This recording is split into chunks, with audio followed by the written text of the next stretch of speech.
আজকে বাড়ির আশেপাশে ছোট ভাই বোনদের নিয়ে একটা ছোট্ট পিকনিক করলাম। একসাথে সময় কাটানো, রান্না করা আর একসাথে খাওয়া, সব মিলিয়ে দিনটা ছিল দারুণ আনন্দের। পিকনিক মানেই স্পেশাল মেনু।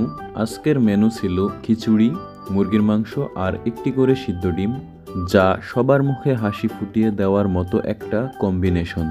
প্রথমেই রান্না করলাম মুরগির মাংস। কড়াইতে দিয়েছি পেঁয়াজ, রসুন, আদা আর ঘরে থাকা মশলা, আর তারপরে মুরগির টুকরো। ধীরে ধীরে মাংসটা যখন লালচে রং ধারণ করলো, তখন গন্ধেই বুঝলাম জমে গেছে।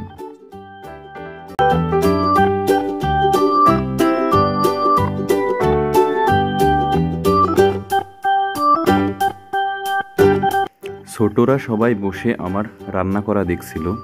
এরপরেই আমাদের মুরগির মাংস রান্না করা হয়ে যায়। তারপরে আমরা ডালে চালে বসিয়ে দিই খিচুড়ি। রান্নার ফাঁকে আবার ছোটদের দৌড়ঝাঁপ। এই খেলার দৃশ্যগুলোই পিকনিকের আসল প্রাণ।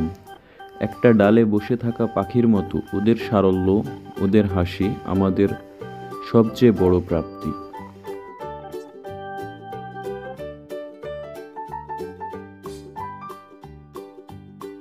এরপরেই আমরা হাঁড়িতে তেল, পেঁয়াজ, রসুন, কাঁচামরিচ এবং যাবতীয় মশলা দিয়ে বসিয়ে দিই খিচুড়ি, এবং সাথে ডাল চাউল দিয়ে ভালো করে ভেজে নিই।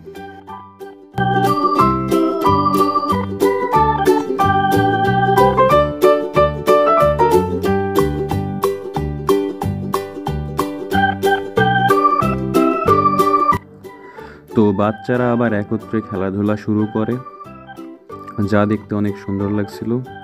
আর এইদিকে আমাদের চাউল ভাজা হয়ে যায়। তারপরে আমরা চাউল ডাল ভাজা হয়ে গেলে আমরা খিচুড়ির জন্য পানি চাপিয়ে দিই এবং খিচুড়ি রান্না শুরু হয়। তো এইদিকে আবার বাচ্চারা সবাই মজা করছিল, যা দেখতে ভালো লাগছিল। এইদিকে একজন লেবু কাটতে ব্যস্ত ছিল, আর ওইদিকে আমাদের রান্নাবান্না সব শেষ। এখন আমরা পরিবেশন করব। তো সবার প্রথমে আমরা খিচুড়ি সবার প্লেটে দিয়ে দিয়েছিলাম। এরপরে আমরা মুরগির মাংস, যেটি বাটিতে করে সবাইকে আলাদা আলাদা করে দিলাম, এবং পরিশেষে এবার আমাদের খাবার উপভোগ করার পালা। তো চলুন দেখা যাক। সবাই প্লেট নিয়ে বসে পড়েছে। প্লেটে খিচুড়ি, লেবু, একটি করে সেদ্ধ ডিম এবং মুরগির মাংস রয়েছে, এবং সবাই মজা করে খাচ্ছে, যা দেখতে অনেক সুন্দর লাগছিল। তো আজকের ভিডিওটি এই পর্যন্তই। যদি ভিডিওটি ভালো লাগে তাহলে অবশ্যই আমার চ্যানেলটিকে সাবস্ক্রাইব করবেন। ধন্যবাদ। আপনারাও সুযোগ পেলে এমন আয়োজন করবেন, দেখবেন অনেক মজা হবে।